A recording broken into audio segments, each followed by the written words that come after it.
You are watching the press preview, a first look at what's on the front pages as they arrive. It's time to see what's making the headlines with journalist and broadcaster Jenny Kleeman and chief political correspondent at The Telegraph, Camilla Turner. They'll be with us from now right up until just before midnight. So let's see what's on the front of some of those newspapers for you now.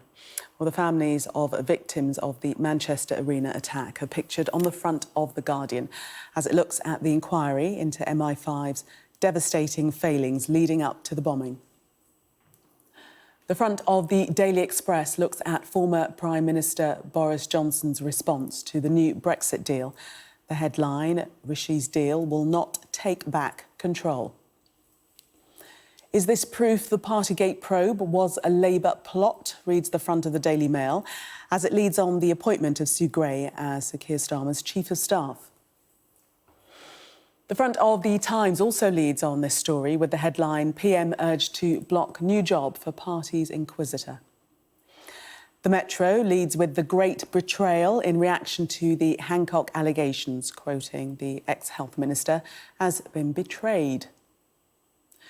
We're going to get heavy with the police, reads the front of the Daily Telegraph, as they quote Matt Hancock's WhatsApp messages discussing a crackdown on the public during the COVID pandemic. The front of the Financial Times looks at fears over the London stock market after the world's largest building materials group listed in New York rather than the city. Clowns plotted to kill all our kitties, reads the front of the Daily Star, as it looks at claims that the government looked at getting rid of Britain's cats in the early days of COVID. Not heard that before. And a reminder that by scanning the QR code you'll see on screen during the programme, you can check out the front pages of tomorrow's newspapers while you watch us. And we are joined tonight by journalist and broadcaster Jenny Kleeman and chief political correspondent at The Telegraph, Camilla Turner. Welcome to you both. Before we get to the interesting story on the front of the Star, let's kick off with The Telegraph and Matt Hancock's WhatsApp messages, more revelations. Jenny. Yes, this is the latest set of revelations. And in fact, I think the cat messages on the front of the Star may come from this set of texts, WhatsApps that have been leaked by Isabel Oakeshott to The Telegraph. Of course, Matt Hancock's WhatsApp messages. This is the third day of revelations. And it doesn't disappoint in terms of being troublemaking, because for people who are still incredibly angry about Downing Street parties, and I do think a lot of the country is angry about Downing Street parties still, no matter what your political persuasion, the revelations in tomorrow's Daily Telegraph are really going to stick in the craw, because they are about how ministers gave officers orders to strictly enforce COVID rules within days of Downing Street parties. And it shows how Matt Hancock was particularly instrumental in trying to get those rules enforced. Matt Hancock, as health secretary at the time, wouldn't have had much to do with the police. But apparently, according to these messages, he was rallying to be present during meetings where Priti Patel and Boris Johnson will be talking about getting the police to really make sure people weren't breaking lockdown rules, those same lockdown rules that we know were being broken in Downing Street. This is the third day of this. These revelations are still explosive, and they look so bad for Matt Hancock. He will say, of course, that we only get to see one side, his side. We don't get to see things in context. Of course, he's going to look particularly bad. He's quoted here saying, I think we're going to have to get heavy with the police. At one point, he talks about trying to pursue Nigel Farage for drinking a pint in supposed contravention of quarantine rules. He'd been flying back from somewhere. I vaguely remember this. He tweeted himself having a pint when he should have been quarantining. And of course, Nigel Farage and Richard Tice, who is, they were the big leaders of this anti-lockdown movement. Richard Tice, of course, is Isabel Oakeshott's partner.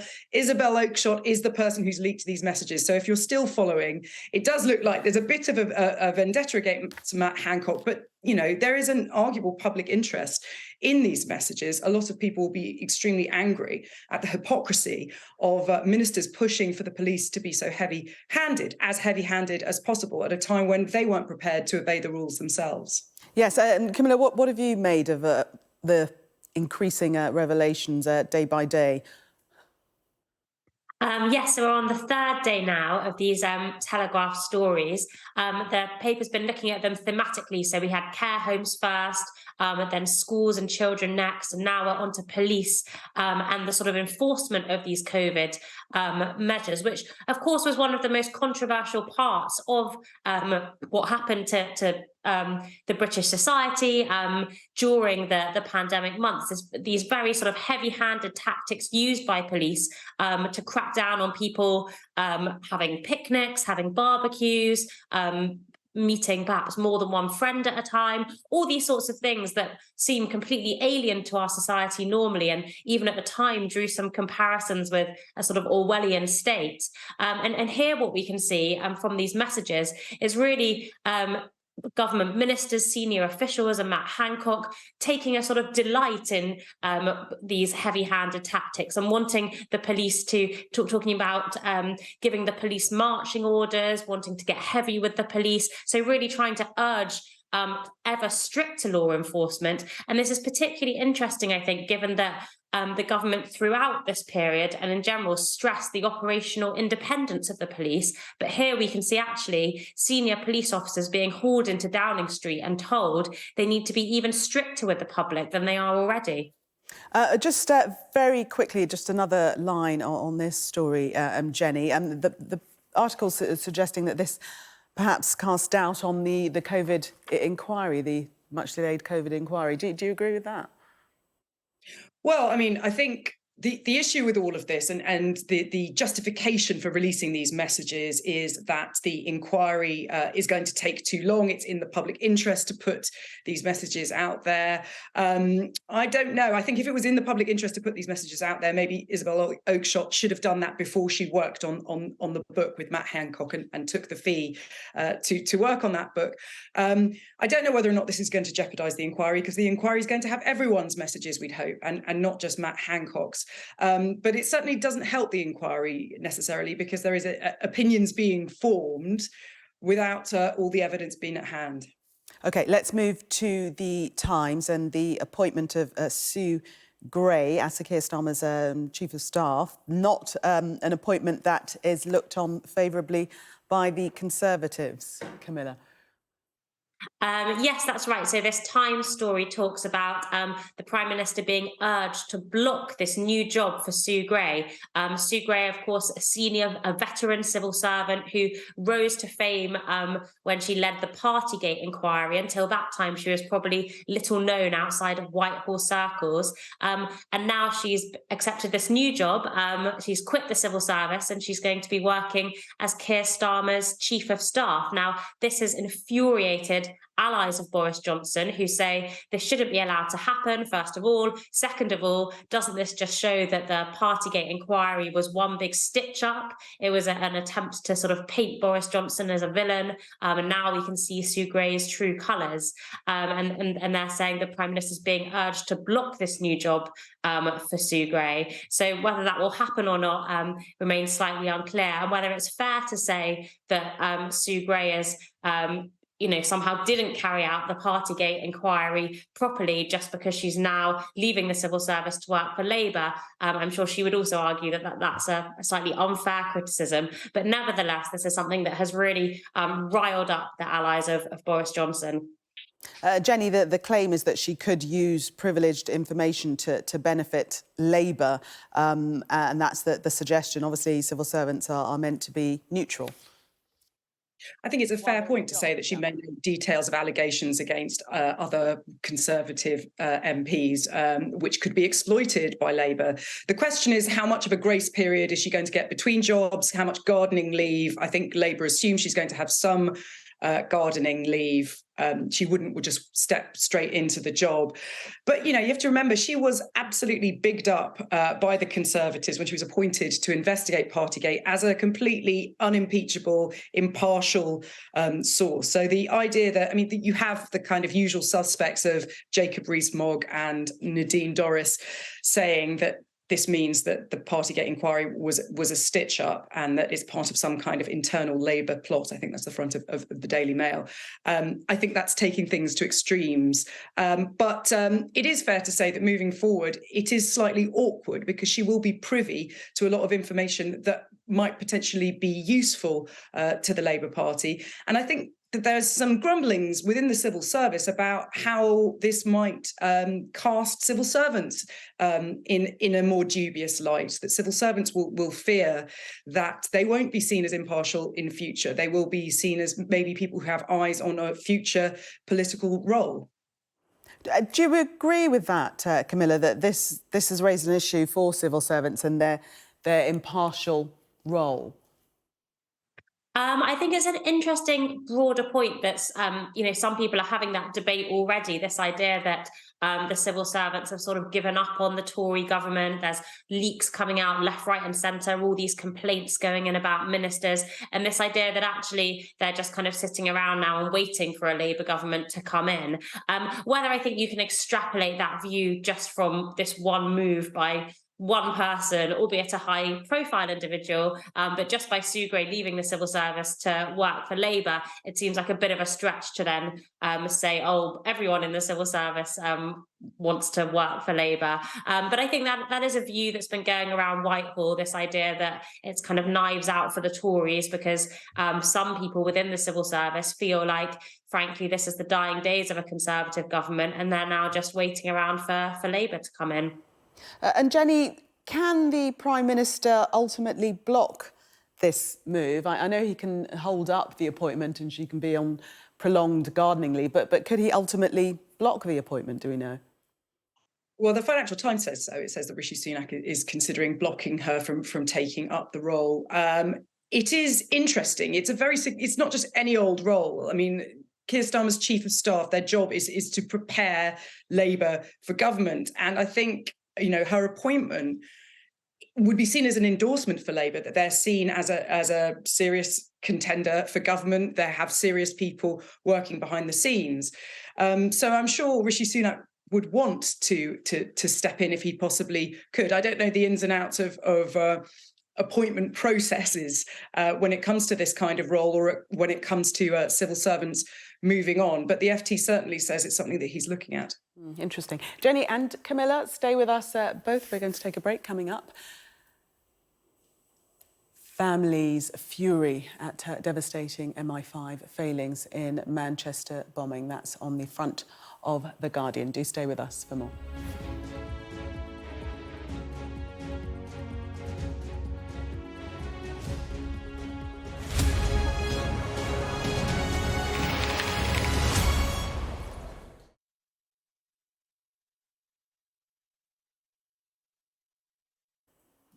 Welcome back. You are watching the press preview.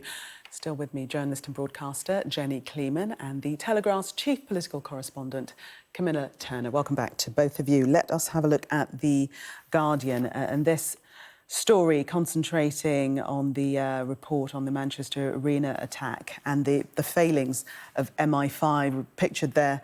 Well, it's a very emotional day for the families. One family telling us that they'll never forgive those that they hold responsible. Camilla.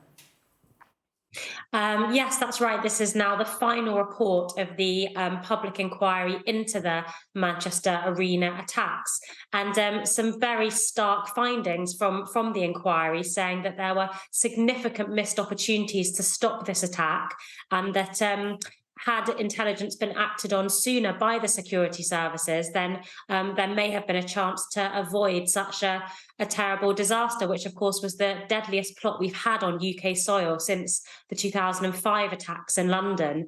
The MI5 Director General has taken the very rare step of issuing a public apology, saying that he has deep regret that the security service didn't have enough intelligence to stop the attack. So clearly the marking of this, the end of this inquiry, will hopefully bring some closure to the families, although the frustration for them is that a lot of the hearings to do with the security material were heard behind closed doors. So whilst they weren't privy to all of that information, there's at least that final conclusion of the inquiry and the verdict that the role of the security services clearly played an important role here, and one that leaves some massive learnings for the future.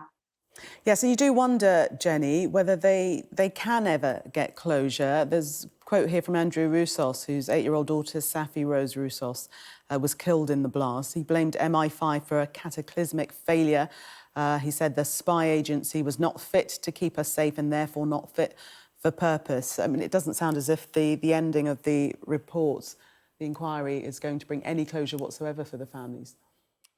No, it's really painful for them because obviously so much of the evidence in this third tranche of the report was behind closed doors for security reasons. And it isn't so much that they didn't have the right intelligence on Salman Abedi. It is that it wasn't communicated, it wasn't passed on quickly enough. That's what we kind of know, but we don't know the specific details of it. And, you know, when you lose someone in such tragic circumstances, I'm sure you are desperate for any scrap of information that can help you understand what happened, how we can learn from it, how we can make sure that this death wasn't totally in vain, because there are wider things that you can learn. And so the fact that this was done behind closed doors is going to be painful for those families.